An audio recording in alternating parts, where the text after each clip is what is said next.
Hello everyone and welcome back to my channel, Diana and the Book Hunt.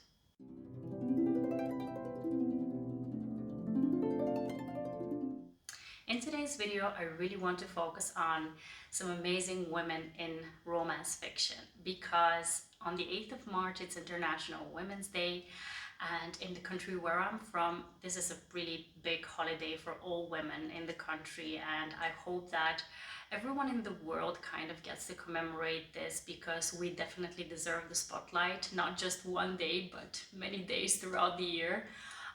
But yeah, I really want to focus on some amazing women within romance fiction, women that have really kind of touched me and have left an imprint on me because of different types of things that they go through and different types of actions that they undertake that have stuck with me throughout many years, because some of them I've really read quite a while ago, but they're still with me in a very, very special way. I've always remembered them in the best possible light because of the way those women acted or the way that they have encountered certain situations and have overcome them, or things that they said that made a difference. So I'm going to go ahead and shed some light on some amazing women within romance fiction with you, and I hope you enjoy this video, so stay tuned. The first book will come as no surprise to anyone. It's Pride and Prejudice by Jane Austen, a classic, and the main character within the book that is an absolute power of a woman is Elizabeth Bennet, the main female character within the book.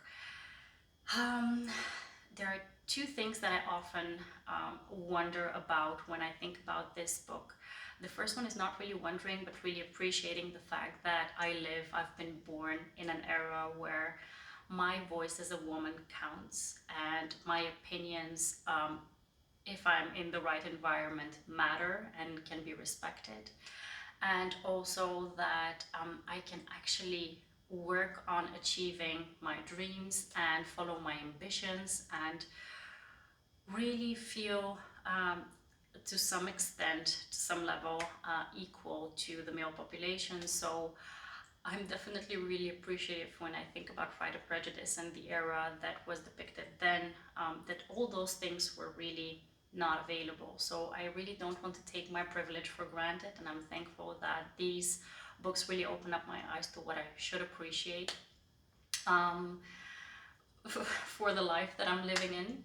And then the second thing I always wonder about is, had I been born in that era, would I have had the courage that Elizabeth Bennet has, and really the kind of the audacity in some ways to really voice my opinion, share my thoughts, and act on my ambitions, and really show men that I'm not just this woman who has this role that is set out by men for me to have within my life. And she is just such an amazing, powerful, outspoken character who deserves all the attention that she has gotten over the years. And actually, if you were to pick up this book, there's just so many things that you can nitpick within it, especially regarding her character.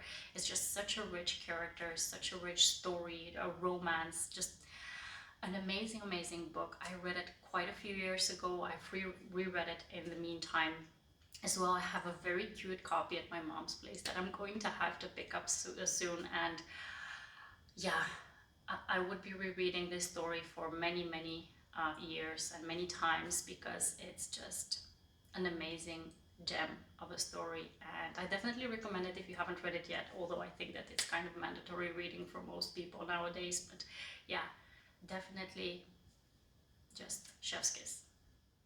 I want to backtrack just a little bit to kind of explain what my thought process was when I kind of thought about this video. I really wanted to pick different types of stories with different types of strengths within the female character, but also kind of also look towards different genres where we see amazing characters, female characters within a story. So the first story that I mentioned is Pride and Prejudice. That one is a classic. We have the classic genre, and the romance within the book is so prominent, and the female character is so powerful. I just mentioned all the positive and interesting things that I absolutely adore about Elizabeth Bennet. And then the second book that I want to focus on is one which is a nod towards the young adult category.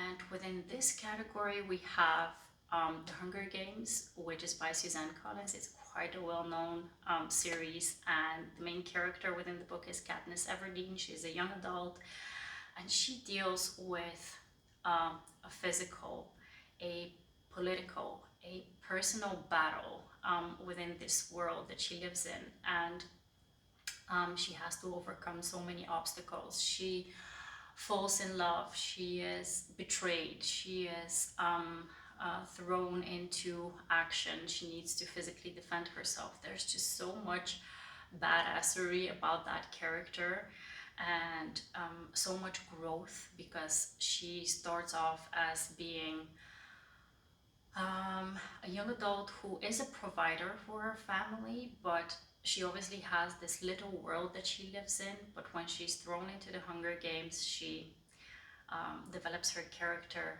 immensely within that period of time that she's within the first games. And yeah, it's just marvelous to see her grow up from this child to this amazing young woman who is an absolutely woman, a young woman. And I adore the story. I also adore the adaptation, the film adaptation, and I also always think fondly on this character as a powerful female character that is an example for young ladies to look up to.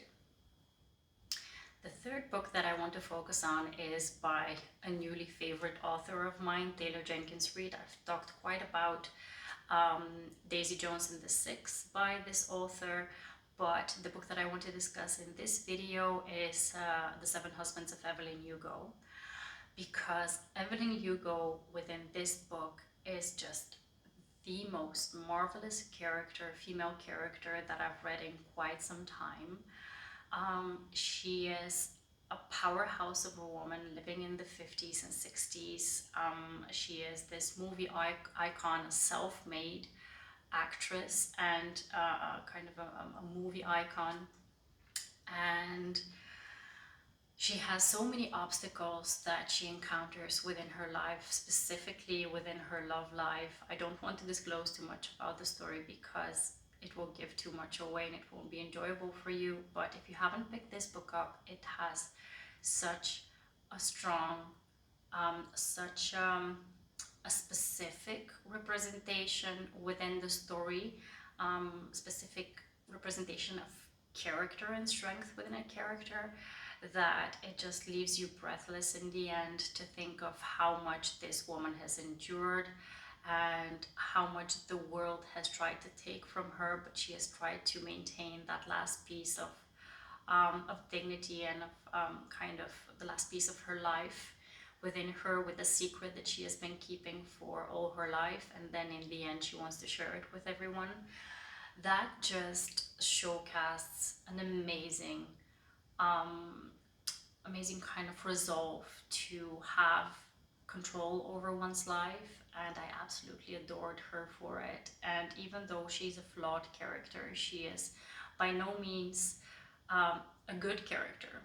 She has quite a few mistakes that she makes and quite a few things that she does that are not morally correct.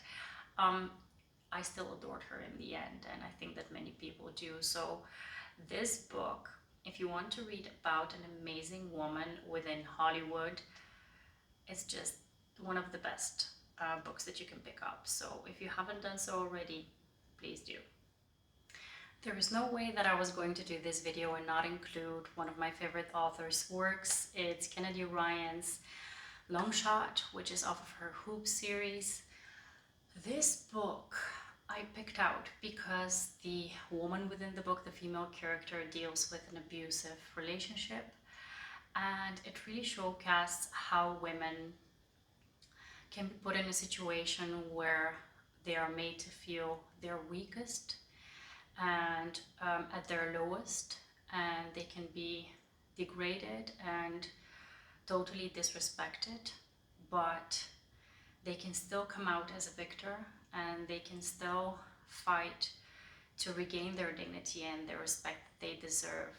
And many women find the strength within them to really reach out for help and to recognize when they really need the help and recognize when they have enough strength to get out of this type of situation. And I absolutely adore Kennedy Ryan for writing this type of a story. Iris, who is the main character within the book, is just such an impactful character. She deals with so much heartache and hardship within the book, and the fact that she's looking to still find her happiness even though she is within this shitty situation that life has presented her with. She's still trying to do the best for herself and her family. It's just an amazing story. If you haven't read this one, again, I recommend it because it's an absolute gem of a story, and the woman within the story is an absolute powerhouse of a woman. And I have to say, we as women really have to remember that even though physically men are really the stronger sex, we as women emotionally and also I think spiritually can be and often are more powerful, and if someone is trying to bring us down and trying to get us to feel weak and see ourselves as weak, then that is a situation where we need to reevaluate the relationship that we're in. And I'm really appreciative of Kennedy Ryan for writing this story where it really depicts this kind of a mental struggle of trying to find out how did it get there, where did it go wrong, and how do I get out of the situation. So yeah, an amazing story with an amazing female character. I definitely recommend it, and it's one of my favorites. The next book I picked is one which I haven't encountered on BookTube too much, although it's a story from a couple of years back, but I think that not too many people have picked it up and discussed it, so I really hope that it can get some traction on BookTube. It's called The 5 Stages of Falling in Love, and this book deals with a female character, a woman who is dealing with grief. She is the mother of 4 young children, and she has recently lost her husband to cancer, and he is the love of her life, so she is in a great amount of pain and grief after he passes away. The story kind of evolves as Elizabeth gets a new neighbor who sees that she's in a very difficult situation. He tries to help out, but she's in so much sorrow and still kind of working through her pain that she is not entirely sure whether she's ready to welcome someone new within her life.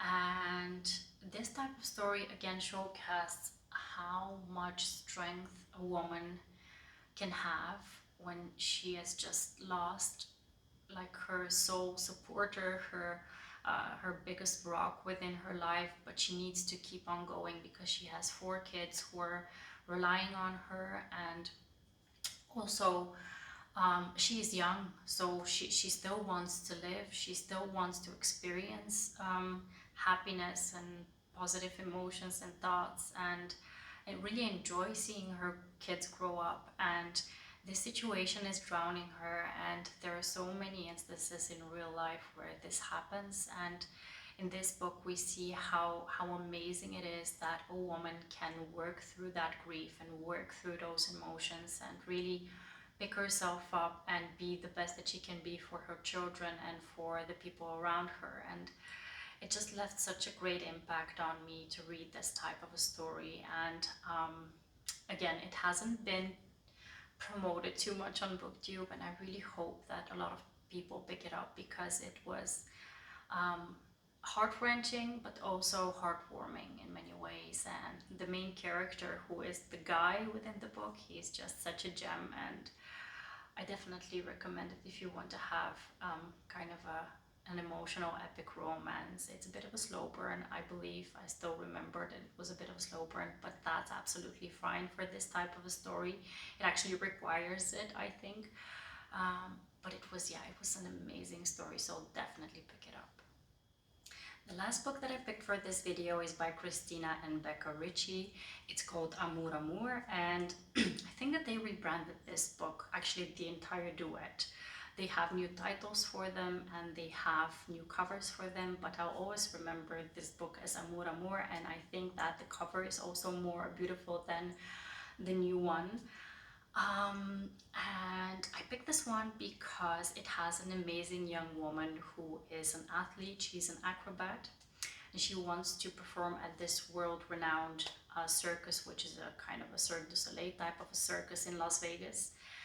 And I picked this book because there are so many amazing women who are athletes and who are busy with getting their careers off the ground within sports or within a circus.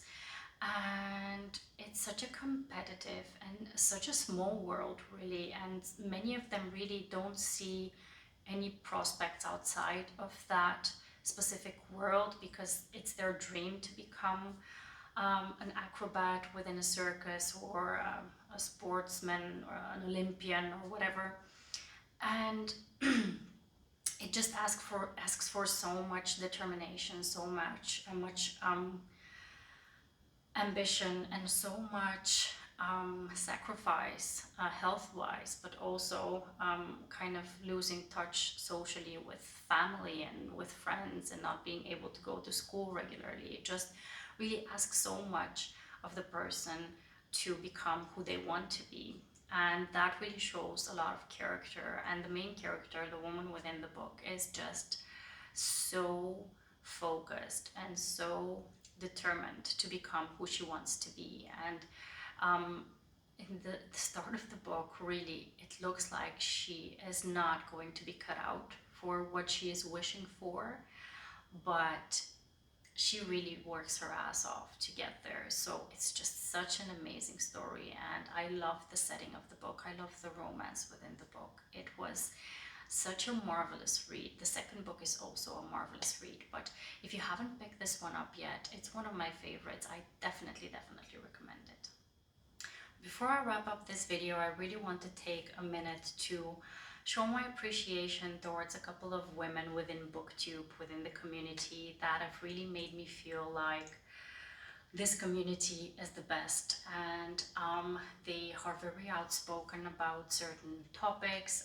They are very inclusive with representations that they showcast on their channels, and I absolutely adore those booktubers. There's many booktubers that I follow, but those specific ones are really the ones that I follow on the most frequent basis. It's Bree from In Love and Words, we have Jessica from Peace Love Books, we have McKay from Oh Hey It's McKay, we have Mary from More to Mary, and there's just so many, but those are the ones that really, also on Instagram I follow them, and some of them are sharing posts which showcasts whom they support and what they support. Some of them are doing lives on Instagram, really talking about topics which are important for all women, for our community, for the way that we need to support each other. So I absolutely adore all of you. Thank you so much for being there, and also yeah, I am absolutely in awe of all of the organization and the amazing effort that you put into your videos and your booktube channels and your Instagram channels as well. So a big shout out to you on this International Women's Day. You are absolutely amazing, super powerful women, and I commend you. Thank you so much for being with me today. I absolutely love making this video because I got to talk about so many amazing women's characters within books, and I adore talking about the strength and the ambition and the amazing kind of character traits that we have within us as women. And I hope to make many more of these because there are so many amazing books which have amazing, super powerful women within them that we need to commend and discuss, so that we can kind of appreciate how much we matter. And thank you so much for being with me again. Please subscribe to my channel, follow me on Instagram, and like my video as well. Stay tuned for a video very soon. Have a wonderful, marvelous day. Happy reading. Take care.